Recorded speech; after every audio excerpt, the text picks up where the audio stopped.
एक बार की बात है, महात्मा बुद्ध के शिष्य आनंद कहीं जा रहे थे। रास्ते में उन्होंने देखा कि एक अधेड़ व्यक्ति एक चट्टान पर बैठा रो रहा है। वे उसके पास गए और बोले, क्या बात है वत्स, तुम कौन हो और क्यों रो रहे हो? आनंद की बात सुनकर उस व्यक्ति की सिसकियां थम गईं।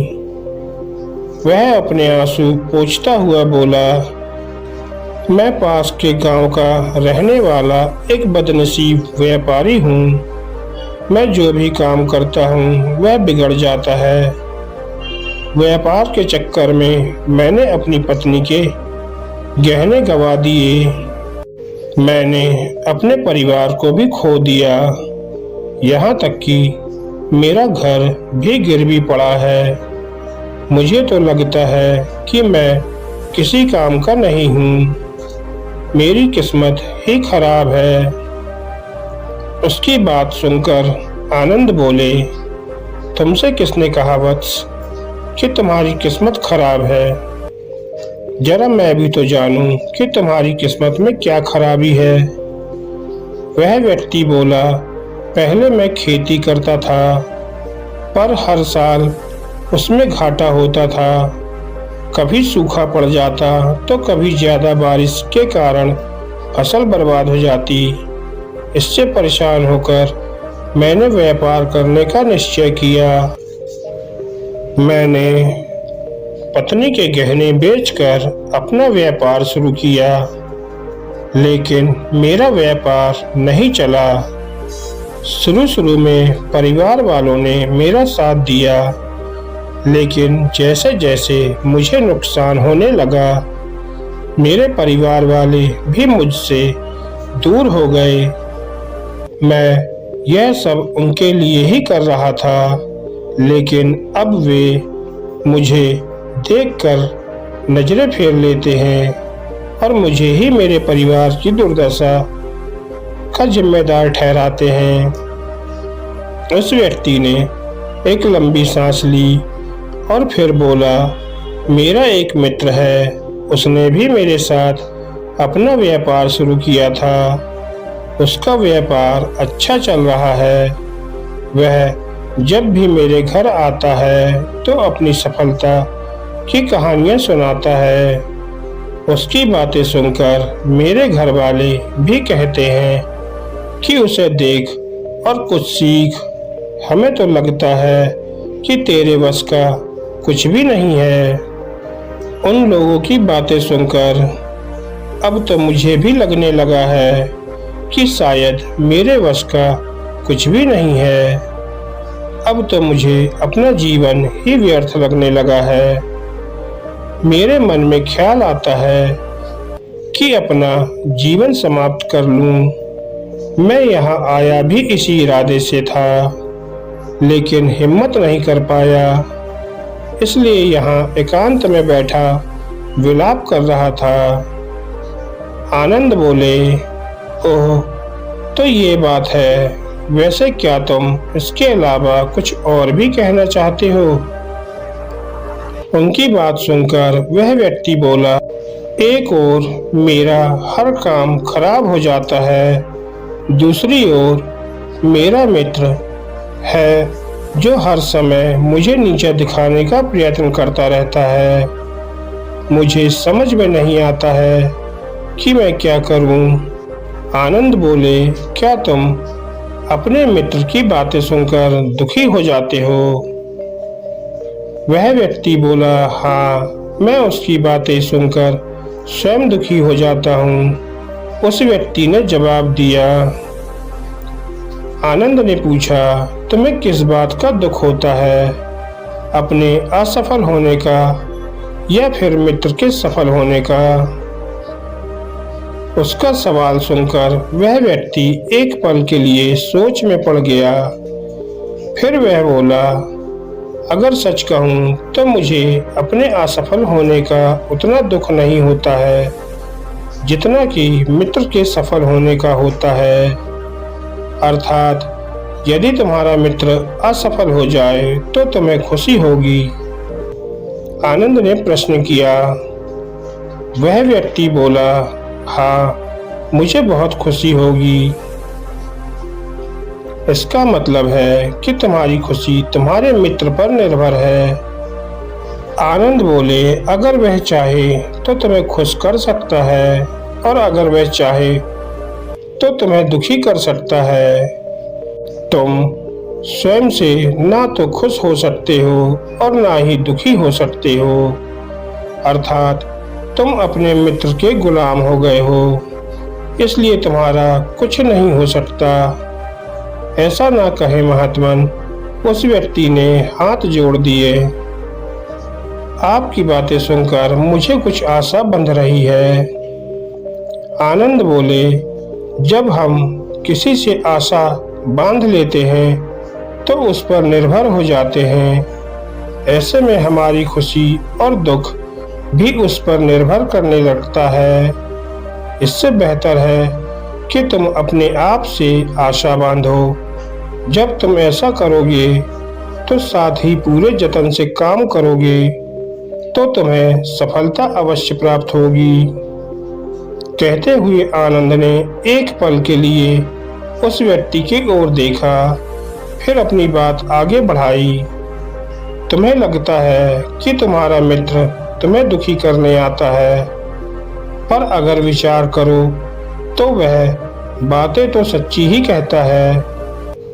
वह अपने संघर्ष और अनुभव की बातें बताता है। तुम उन बातों से बहुत कुछ सीख सकते हो। तुम्हें इसके लिए उसका धन्यवाद करना चाहिए कि तुम्हें घर बैठे कुछ अनुभव मिल रहे हैं। तुम उन अनुभवों का लाभ उठाओ, नई शुरुआत करो, कर्म करते जाओ, हार मत मानो। एक दिन तुम्हें सफलता अवश्य मिलेगी। आज तुम जिसे अपना बुरा वक्त या बुरी किस्मत कह रहे हो, एक दिन यह बदल जाएगी। इसी के साथ तुम्हारे विचार भी बदल जाएंगे और देखना, जब तुम्हारा अच्छा वक्त शुरू होगा तब तुम्हारा मित्र भी तुम्हें अपनी सफलताओं की कहानियां नहीं सुनाएगा।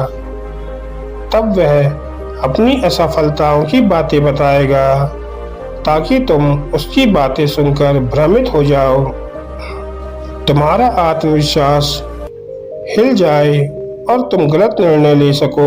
लेकिन उस समय भी तुम्हें अपनी बुद्धि का प्रयोग करना होगा। तुम्हारा मित्र जैसे आज तुम्हें दुखी करने आता है, उसी तरह उस समय भी वह तुम्हें दुखी करने आएगा, क्योंकि जिस तरह उसे दुखी देखकर तुम्हें मजा आता है, उसी तरह उसे भी तुम्हें दुखी देखने में उतना ही मजा आएगा। वह व्यक्ति बोला, आपने सही कहा, लेकिन मेरा सबसे बड़ा दुख यह है कि मेरे परिवार के लोग भी इसमें शामिल हैं। वास्तव में मैं तो अपने परिवार के लिए अच्छा करना चाहता था, लेकिन वे लोग भी मेरी बात नहीं समझते हैं। वे भी मुझे गलत कहते हैं और अब तो वे मेरे साथ भी नहीं हैं। आनंद बोले, मैं सब समझ गया। तुम संतावना चाहते हो।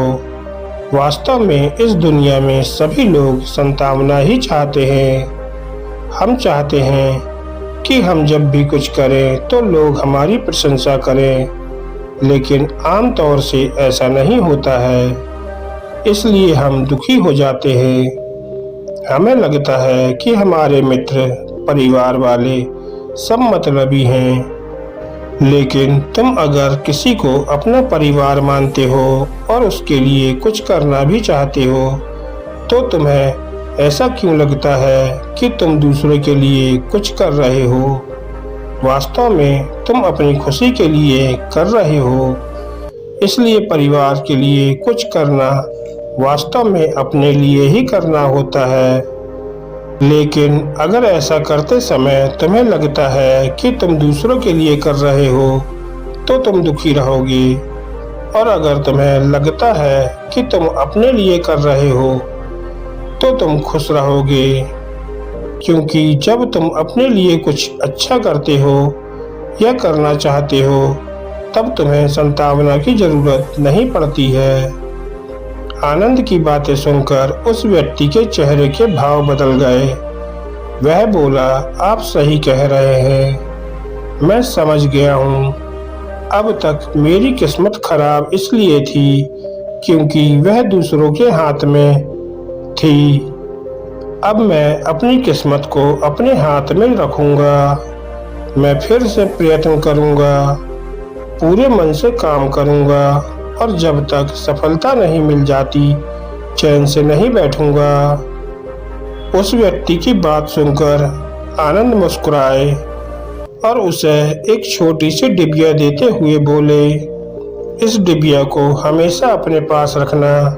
इसमें एक ऐसा राज है जो तुम्हें बड़े से बड़े दुख से भी बाहर निकाल लेगा, लेकिन इसे तभी खोलना जब तुम्हारे जीवन में कोई रास्ता दिखाई ना दे और तुम्हें लगे कि सब व्यर्थ है, यह दुनिया व्यर्थ है और यहाँ रहना भी व्यर्थ है। उस व्यक्ति ने आनंद का धन्यवाद दिया और डिबिया को लेकर चला गया। उस नए उत्साह के साथ फिर से अपना व्यापार आरंभ किया। उसका व्यापार चल निकला। अपनी मेहनत और लगन के बल पर वह एक बड़ा व्यापारी बन गया। परिवार वाले भी उसके साथ आ गए और उसका जीवन हंसी खुशी बीतने लगा। अब वह भूतकाल का रोना छोड़ चुका था। वह भविष्य काल की भी चिंता नहीं करता था, बस अपने वर्तमान को संवारने में लगा रहता था और जो कुछ भी वह करता था वह अपने लिए करता था, अपनों के लिए करता था, इसलिए वह प्रसन्न था। उसके जीवन में अब कोई दुख नहीं था। लेकिन वक्त हमेशा एक जैसा नहीं रहता, वह बदलता रहता है। उसके जीवन में भी बदलाव आया। एक दिन उसके राज्य पर पड़ोसी राजा ने चढ़ाई कर दी।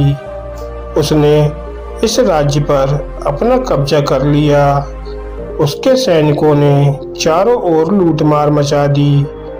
उन्होंने व्यापारी का सारा धन लूट लिया। उसके घर में आग लगा दी।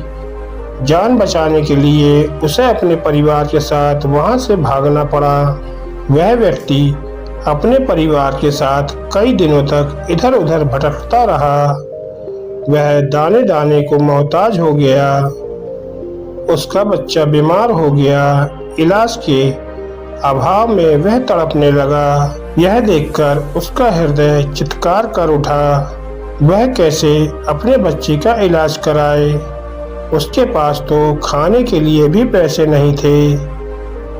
ऐसे में उसे एक बार फिर निराशा ने घेर लिया। उसे लगने लगा कि उसका जीवन व्यर्थ है, सारी दुनिया व्यर्थ है, किसी भी बात का कोई मतलब नहीं है।